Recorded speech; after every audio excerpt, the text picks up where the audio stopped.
ఆచార్య చాణక్య నీతి శాస్త్రం ప్రపంచవ్యాప్తంగా ప్రసిద్ధి చెందింది.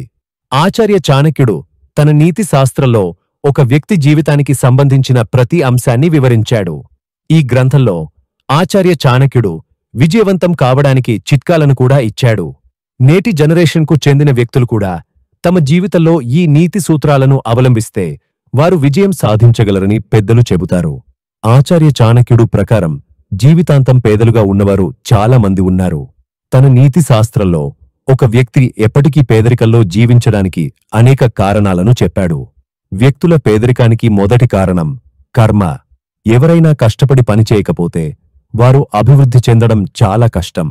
అదే సమయంలో కొన్ని తప్పుడు ప్రదేశాలలో నివసించడం వల్ల అతడు తన జీవితంలో ఎప్పుడూ పురోగతి సాధించలేడు. విజయం సాధించడంలో వెనుకబడి ఉంటాడు. ఆచార్య చాణక్యుడు తన నీతి శాస్త్రంలోని మొదటి అధ్యాయంలోని 9వ శ్లోకంలో 5 ప్రదేశాలలో నివసించే వ్యక్తులు ఎల్లప్పుడూ పేదలుగా నివసిస్తారని, జీవితంలో సంతోషంగా ఉండరని చెప్పారు.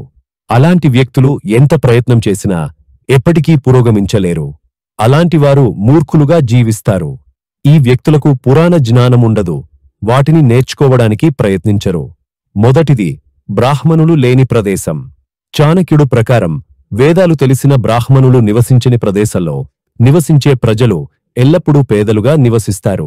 అటువంటి పరిస్థితిలో ఆ స్థలాన్ని వదిలివేయాలి. బ్రాహ్మణులు ఎల్లప్పుడూ మతపరమైన పనుల ద్వారా మతాన్ని రక్షిస్తారు.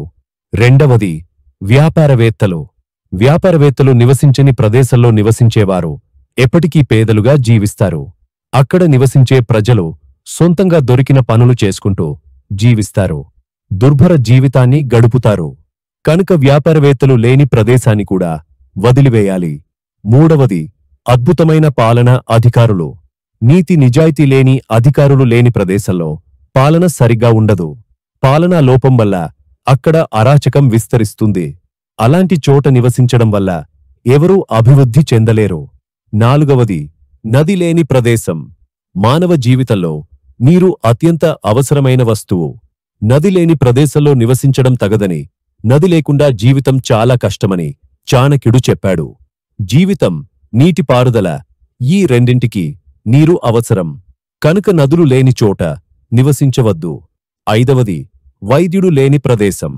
ఆచార్య చాణక్యుడు ప్రకారం వైద్యుడు లేని ప్రదేశంలో నివసించడం సరికాదు.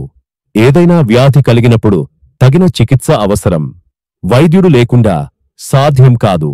అటువంటి పరిస్థితిలో ఈ 5 ప్రదేశాలను వదిలివేయాలి. ఈ ప్రదేశాల్లో నివసించే వ్యక్తులు ఎప్పటికీ విజయం సాధించలేరు.